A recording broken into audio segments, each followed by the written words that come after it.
Media పర్సన్గా ఎన్నెన్నో media కార్యక్రమాల్లో పాల్గొన్న నేను ఈ రోజున నా వ్యక్తిగత జీవితానికి సంబంధించినటువంటి ఒక విషాదాన్ని మీతో షేర్ చేసుకొని జరిగిన వాస్తవాలు ఏంటనేటువంటి విషయాలు మీ ముందుకు తీసుకొచ్చే నిమిత్తం ఈ ప్రెస్ నేను కాన్ఫరెన్స్ చేయడం జరిగింది. నేను ఫిల్మ్ జర్నలిస్ట్ కాదు, సినిమా ఇండస్ట్రీలో I'm a noted senior film journalist. గత 35 ఏళ్ళుగా ఇండస్ట్రీలో నేను అందరికీ తెలుసుకున్నాను. అయితే ఈ జనవరి 2న నా కుటుంబంలో ఒక విషాదం జరిగింది. నా భార్య దుర్గామాధవి జనవరి 2వ తేదీన ఇంటి నుంచి వెళ్ళిపోయింది. ఆ రోజు ఉదయం నేను మామూలుగా ఆఫీస్కి వెళ్తూ సాయంత్రం ఎర్లీగా వస్తాను, నేను కంగారు పడకు అని చెప్పేసి నేను డ్యూటీకి వెళ్ళడం జరిగింది. నేను సుమన్ టీవీలో చీఫ్ ఎడిటర్గా పనిచేస్తున్నాను. వెళ్ళాను. ఆ రోజు ఆఫీస్లో వర్క్ చూసుకొని సాయంత్రం కూడాను ఒక function, game changes cinema function ఉంటే ఆ ఫంక్షన్ చూసుకొని రాత్రి 8 గంటల ప్రాంతంలో ఇంటికి వెళ్తూ ఏమైనా తెమ్మంటామని చెప్పి క్యాజువల్గా మా మిస్సెస్కి ఫోన్ చేస్తే ఆ ఫోన్ లిఫ్ట్ చేయలేదు. 2 సార్లు ఫోన్ చేశాను, లిఫ్ట్ చేయలేదు. 3వసారి కూడా ట్రై చేశాను. తర్వాత డైరెక్ట్గా ఇంటికి వచ్చాను. ఇంటికి వచ్చి నా దగ్గర ఉన్న కీతో తలుపు తీసుకొని లోపలికి వెళ్ళి చూస్తే అంతా సీక్రెట్గా ఉంది, లైట్ కూడా వేయలేదు. ఏంటని చెప్పేసి లోపలికి వెళ్ళి లైట్ తీసుకొని అంతా వెతుకుతూ తను పిలిస్తే ఎక్కడా సమాధానం రాలేదు. కింద బయటకు వెళ్ళిందేమో, కింద వాకింగ్ చేస్తుందని చెప్పేసి అంతా తిరిగి చూశాను. కానీ ఎక్కడ తన ఆచూకీ దొరకలేదు. మరలా అరగంట తర్వాత మరలా ఫోన్ చేస్తే అప్పుడు ఇంట్లోనే ఫోన్ రింగ్ అవుతూ వినిపించింది. ఇదేంటి ఫోన్ ఇంట్లోనే ఉందని చెప్పేసి వెళ్ళి నేను ఫోన్ తీసుకొని చూస్తే ఫోన్ బెడ్రూమ్లో ఉంది. సో ఆ విధంగా ఇంటికి వెళ్ళి చూసిన తర్వాత ఆ ఫోన్ మళ్ళీ నేను ట్రై చేశాను నెంబర్ ఆఫ్ టైమ్స్. చివరకు ఫోన్ ఇంట్లోనే దొరికింది. చాలాసేపు వెయిట్ చేసిన తర్వాత ఎక్కడికి వెళ్ళింది అనేటువంటి కంగారులో మా అమ్మాయికి ఫోన్ చేయటం. మా అమ్మాయికి ఫోన్ చేసిన తర్వాత నేను బయలుదేరి వస్తున్నాను డాడీ అని చెప్పి తను చెప్పింది. ఈ లోపల వాట్సాప్ కానీ గ్యాలరీ కానీ చెక్ చేయండి మీరు అర్జెంటుగా అని చెప్పి చెప్పడంతో గ్యాలరీ చెక్ చేస్తే గ్యాలరీలో ఒక వీడియో కనిపించింది.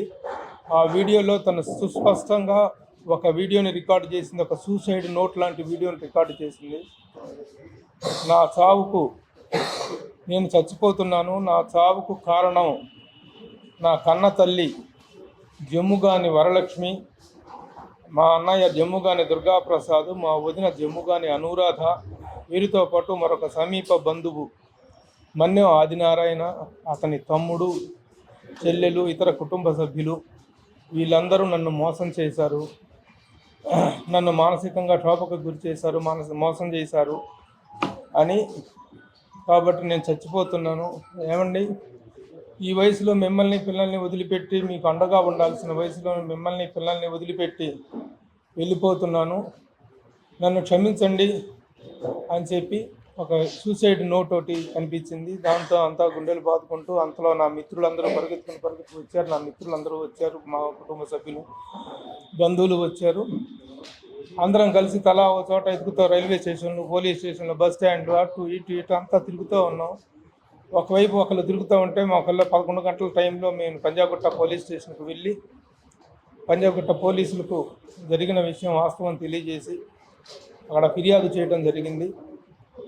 ఇక రాత్రి నుంచి మొత్తం అంతా వెతుకుతూనే ఉన్నాము. మరుసటి రోజు 2వ తారీఖు అయిపోయింది. 3వ తారీఖు మొత్తం వెతుకుతూనే ఉన్నాము. 3వ తారీఖు కూడా తన ఆచూకీ తెలియలేదు. 4వ తారీఖు కూడా తన ఆచూకీ తెలియదు. 4వ తారీఖు కూడా వెతుకుతూనే ఉన్నాము. అప్పుడు 4వ తారీఖు మధ్యాహ్నం 12:30 గంట ప్రాంతంలో మాదాపూర్ పోలీస్ స్టేషన్ నుంచి పంజాగుట్ట పోలీసులకు మా దగ్గర ఒక డెడ్ బాడీ దొరికింది, ఇదో కాదా మీరు చూసుకోండి, ఒక మహిళ మృతదేహం అని చెప్పేసి 4వ తారీఖు మధ్యాహ్నం మాదాపూర్ పోలీసులు పంజాగుట్ట పోలీసులకు ఆ ఫోటో పంపించారు. ఆ ఫోటో చూసి పోలీసులు చూపిస్తే ఇక తనదే అని గుర్తుపట్టడం జరిగింది. ఇక మేమందరం దుఃఖంలో మునిగిపోయాము. అందరం చాలా బాధలో ఉన్నాం. ఈ షాకింగ్ న్యూస్ మేము ఎవరూ ఊహించినటువంటి ఒక సంఘటన ఇది. అయితే యాక్చువల్గా తర్వాత మాదాపూర్ పోలీసుల దగ్గర నుంచి దొరికిన సమాచారం ఏంటంటే 2వ తారీఖున తన ఇంట్లో నుంచి వెళ్ళిపోతే అప్పుడు మేము ఆ సీసీటీవీ ఫుటేజ్ అంతా తిరిగి చూస్తే ఇంట్లో ఉన్నటువంటి సీసీటీవీ ఫుటేజ్ అంతా వెతికి చూస్తే 2వ తారీఖు మధ్యాహ్నం 12:20 ప్రాంతంలో తన ఇంట్లో నుంచి వెళ్ళింది. బయటికి వెళ్ళినటువంటి వ్యక్తి అక్కడ రోడ్డు మీదకి వెళ్ళిన తర్వాత మెయిన్ రోడ్డు మీద ఆటో ఎక్కింది. ఆటో ఎక్కిన దాకా ఆ సీసీ ఫుటేజ్ కనిపించింది. ఆ తర్వాత సీసీటీవీ ఫుటేజ్ కనిపించలేదు. ఎటువైపు వెళ్ళిందో కూడా తెలియనట్టుగా ఉంది.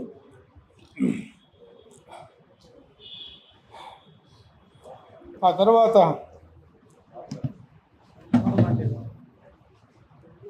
మాదాపూర్ పోలీసులు 2వ తారీఖు ఉదయం డెడ్ బాడీ కలెక్ట్ చేసుకోకపోతే పంజాగుట్ట పోలీసులు ఏమో మేము అందరికీ ఇన్ఫామ్ చేశాము, అన్ని పోలీస్ స్టేషన్లకు మిస్సింగ్ ఇన్ఫర్మేషన్ ఇచ్చాము, ఏ పోలీస్ స్టేషన్లో దొరికినా వెంటనే వాళ్ళు మీకు అంత తెలియజేస్తారని చెప్పారు.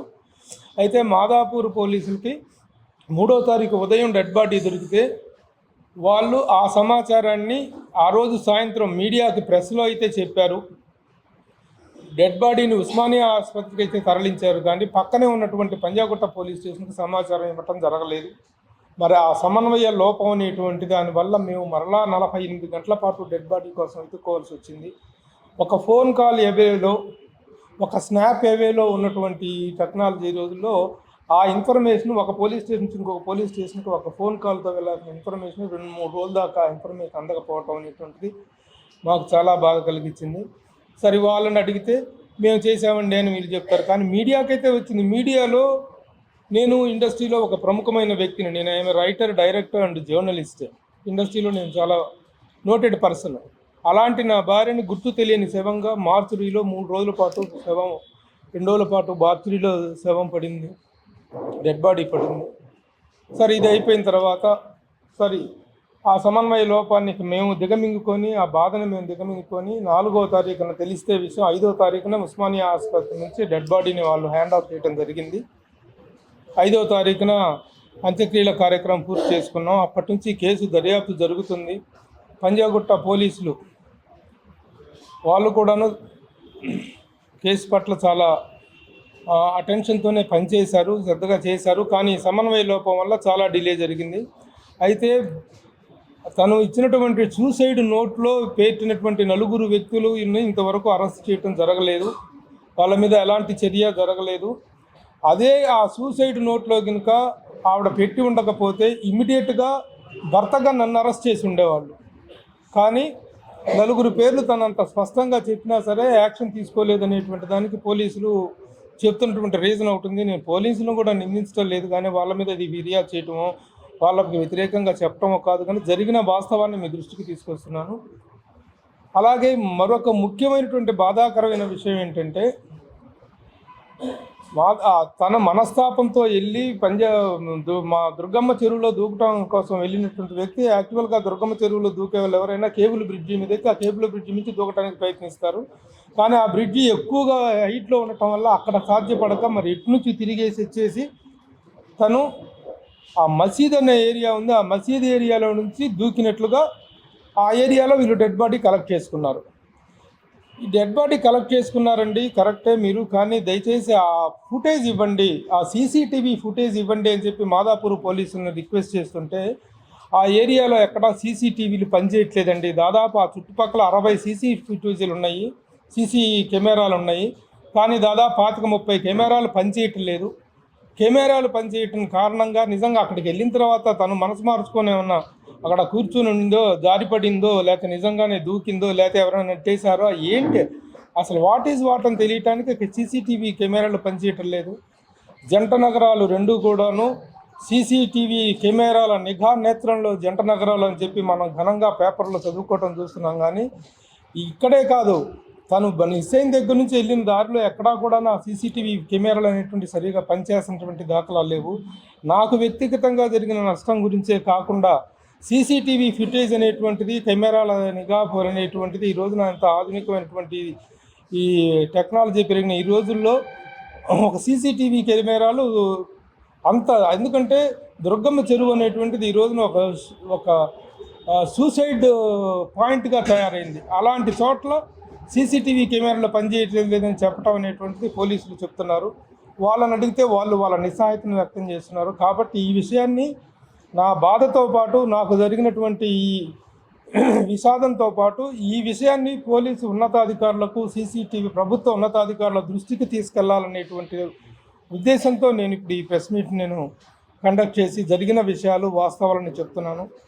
పోలీసులు ఎంత త్వరగా వీలైతే అంత త్వరగా, ఎందుకంటే ఒక్క చిన్న క్లూ దొరికితేనే వ్యక్తి చేసుకొచ్చి అరెస్ట్ చేసి విచారణను దర్యాప్తును వేగవంతం చేసేటువంటి వ్యవస్థ ఉన్నటువంటి సమయంలో నలుగురు వ్యక్తులను నా చావుకు కారణము పోలీసులు వాళ్ళను శిక్షించాలని కోరుతున్నాను అంటూ తన ఆత్మహత్యకి తను పాల్పడినటువంటి దీన్ని కూడాను ఆ బాధ ఆవేదన మా మనసుల్లో తీసుకోలేకపోతున్నాం మేము. ఇంకొక ముఖ్యమైన విషయం ఏంటంటే, ప్రభు మీడియా వ్యక్తి కాబట్టి ఈ వార్త బయటికి రాకుండా, ఇది ఎందుకంటే ఆ రోజున మేము మా విషాదంలో మునిగిపోయాము. మాదాపూర్ పోలీసులు ఇచ్చినటువంటి కేవలం సాధక సమాచారంలో పత్రికల్లో గుర్తు తెలియని మహిళ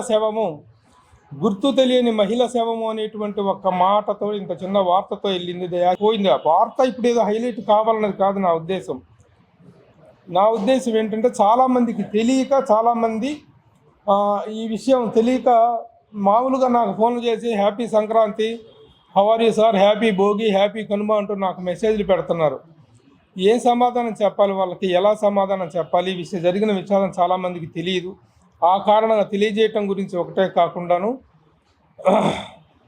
కొంతమంది ఎలాంటి అపోహలో ఉన్నారంటే, ప్రభు మీడియా వ్యక్తి కాబట్టి మీడియాలో ఇన్ఫ్లుయెన్స్ చేసి వార్త బయటకు రాకుండా తొక్కేశాడు, ఆత్మహత్య చేసుకుందంట, ఎందుకు చేసుకుందో ఏమో అనేటువంటి అనుమానాలు, రకరకాల ఊహాగానాలకు అవకాశం ఏర్పడింది. కాబట్టి జరిగిన వాస్తవం ఇది.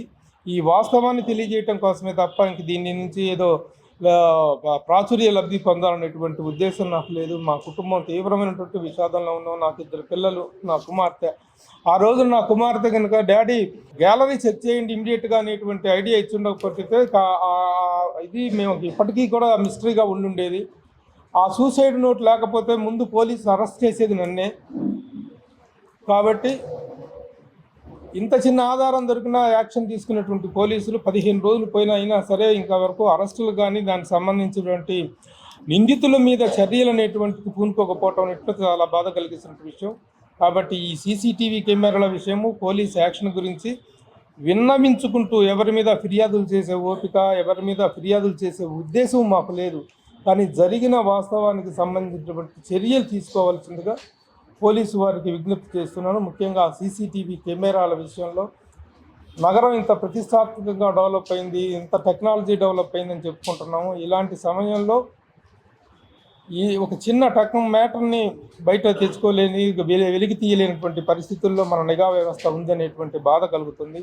ఎందుకంటే మొన్ననే కమిషనరేట్లో అక్కడ చాలా భారీ స్థాయిలో కమాండ్ కంట్రోల్లో పోలీసు నిఘా వ్యవస్థ అనేటువంటి, సీసీ కెమెరాల వ్యవస్థ అనేటువంటిది అత్యద్భుతంగా పనిచేస్తుంది అనేటువంటిది అందరము అనుకున్నాం. కానీ ఇంత చిన్న విషయంలో కూడాను క్లూస్ సంపాదించలేక కెమెరాలు మిస్ అవ్వటం అనేటువంటి దాన్ని మీద చర్యలు తీసుకోవాల్సిందిగా కోరుతున్నాం.